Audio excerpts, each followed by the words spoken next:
What a wonderful.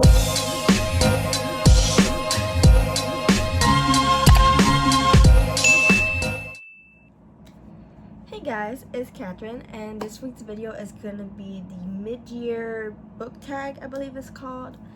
I'm kind of nervous to do this video because I literally cannot remember all the books I read this year. Like, I'm really bad at keeping track on what books I read.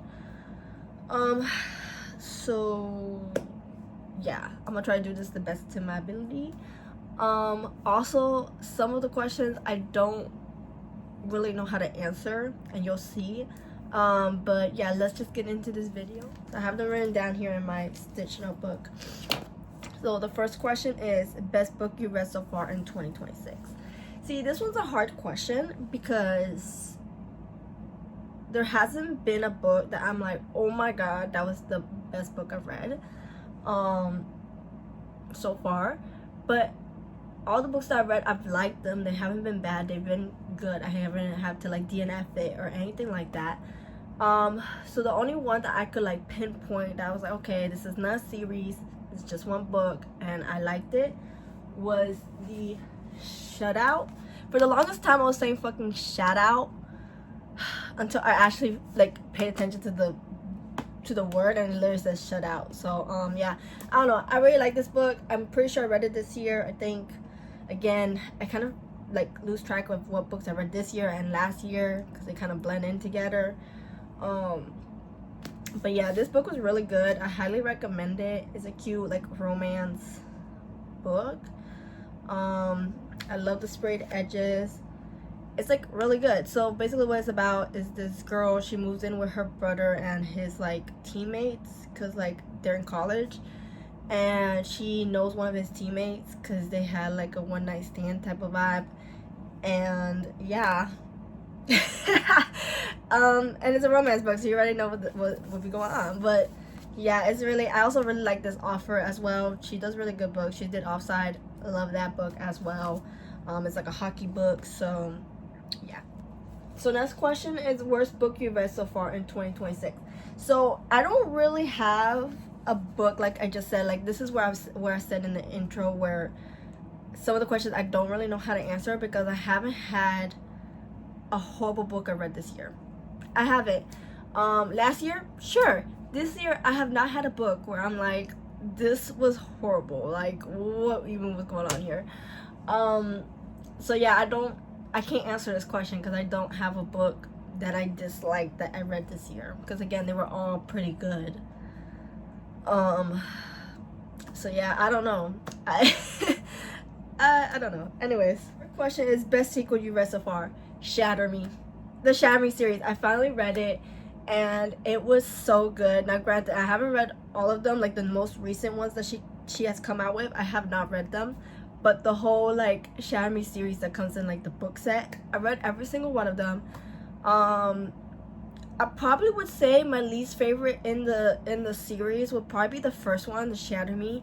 I feel like it was kind of just like the best way I can describe it is just like setting up the story basically, because like a lot doesn't really happen, and but I guess it puts the game plan for the books, you know what I'm saying? So if I would have to say like a book that I didn't really like that I read this year, would probably be that first Shatter Me book, because when I read it I was kind of like a little bit bored. Not trying to be a hater, because again, I love all the other books. It's just that first one, it kind of just gave like they were setting up the game plan for the series and the storyline. But yeah, it's a really good book. It's like a dystopian type of vibe. It's basically like the world is like pretty much ending, and there's these people with like supernatural powers, and they're just trying to like regain the capital. So I would say it's like a mixture between like Hunger Games and like, because of the whole like capital and like sectors and like all that stuff, and then a little bit mix of I forgot what the other one's called. It's Hunger Games and Divergent. It's like a mixture of those two, I feel like, with like its own little like, you hear my dogs? You see someone outside. Anyways, just like a mixture of those two, but with its own like little like segue storyline, of course. But if you like The Hunger Games, if you like Divergent, I definitely recommend these books. It was really good. Worst sequel you read so far? Y'all don't hate me. Twilight.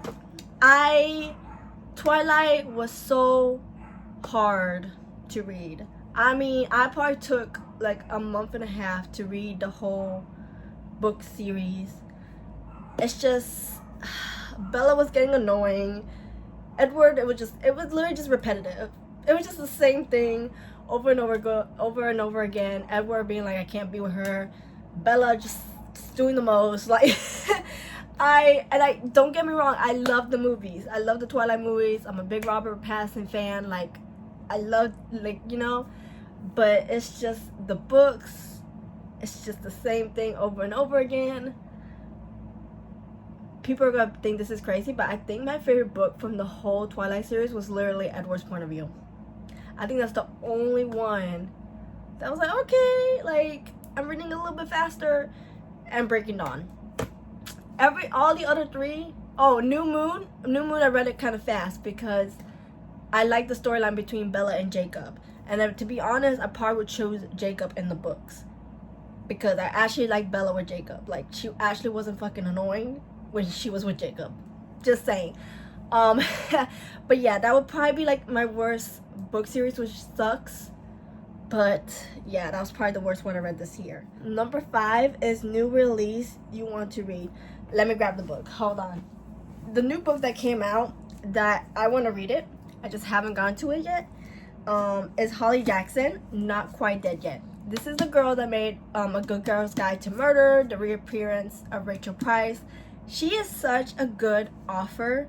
Like, oh my gosh, any book of hers, I have every single book that she's come out with because they're so good. I love the way she writes things. There's so many plot twists when she writes them, and you never see what's actually coming. And so I'm really excited to read Not Quite Dead Yet. I don't really know fully what it's about or what it entails, but I don't know, it looks good. My boyfriend actually surprised me with this book, and I don't even know how he knew that I wanted this book. I keep on trying to ask him because I need to know how he knew, because I literally just said, because I went to Barnes & Noble looking for this book, because y'all, I cannot find this book anywhere. He literally got this on Amazon. I could not find it anywhere at the stores. Like, I was looking at Barnes & Noble's, Books A Million, could not find it. And yeah, he surprised me with this, and I don't know how he knew this was the book, because I literally was just like, I'm trying to find this book by this author and I cannot find it.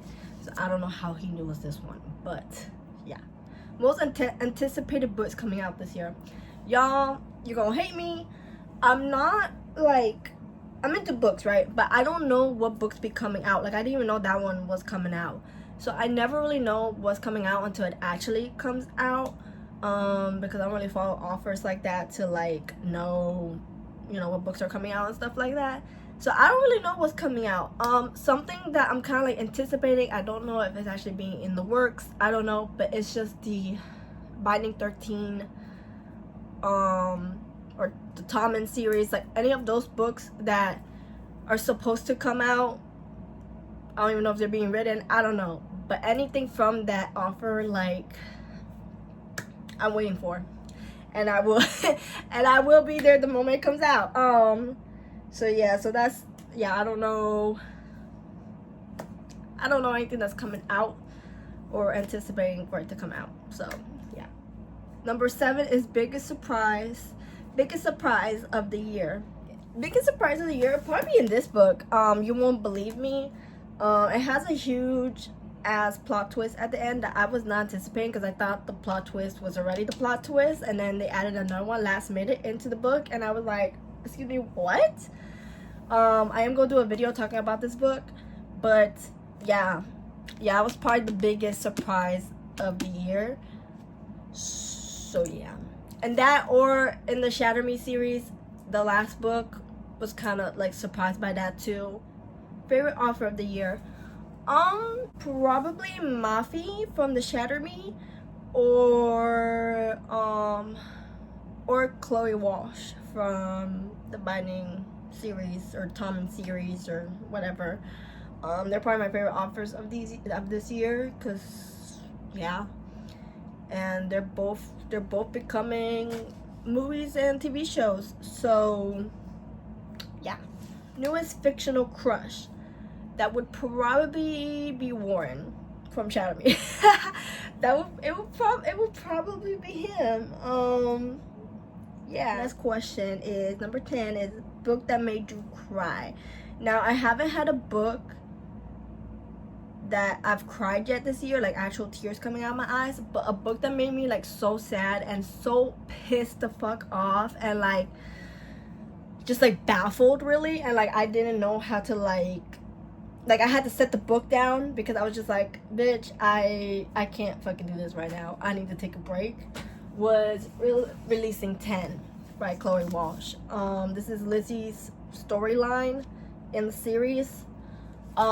So much shit happens to her, and I didn't cry, I didn't get teary-eyed, which is crazy. That's just crazy, but I did get so pissed the fuck off. Not with the author, but just like with people in the storyline and shit that they were doing to her, like was pissing me off so much that I had to like set the book down and like take a moment for myself, because I was just getting so mad and so like what the fuck type of vibe. Like I was just I was just like, oh my god, and I felt so bad for her. So yes, but I know this book does make people cry. I don't know why I didn't cry, to be honest, because like that's shocking. Probably would have gotten me on like emotional day and probably would have fucking shed tears. Book that made you happy. A book that made me happy. Again, probably the Shatter Me series. That's the only main one that I've read this year, and I feel like that one made me happy. I had moments where I was kicking my feet. So yeah, I really like that one. Burning Daylight was another book that like made me happy, in certain parts anyways. And so yeah. Number 12, most beautiful book so far this year.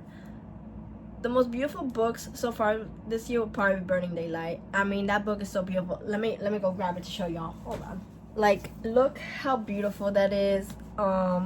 Sprayed edges. It has like art inside the book. Like, it is so beautiful. Once you read the book, you kind of like, I realized like what the cover means, and like I didn't even realize the little spray paint bottle right there. But yeah, it's a beautiful book. Number 13, last question. What books do you need to read by the end of the year?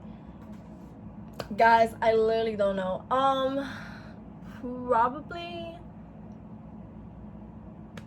Probably Hunting Adeline, because they're working on the movie for the first one, so I feel like I just need to finish reading the second one. I also finished already reading the first one, so I feel like I need to read the second one. Another one is Lights Out. So very in the dark romance vibe. Credence, because I did get the book. I got the special edition book, the one that has like the cover art and all that. So that's why it got me, because I know what the book is about, and like I am scared. But yeah. I'm trying to think what other ones. I really want to read Hooked, Hexed, because I've not read any of those. Yeah, I don't know. I just have a lot of books in my bookshelf that I have not read yet, so any of them I'm like, let's go. So yeah, so that's it for this book tag question. If you guys like this type of video, let me know, and we'll see you guys next time with another video. Bye guys.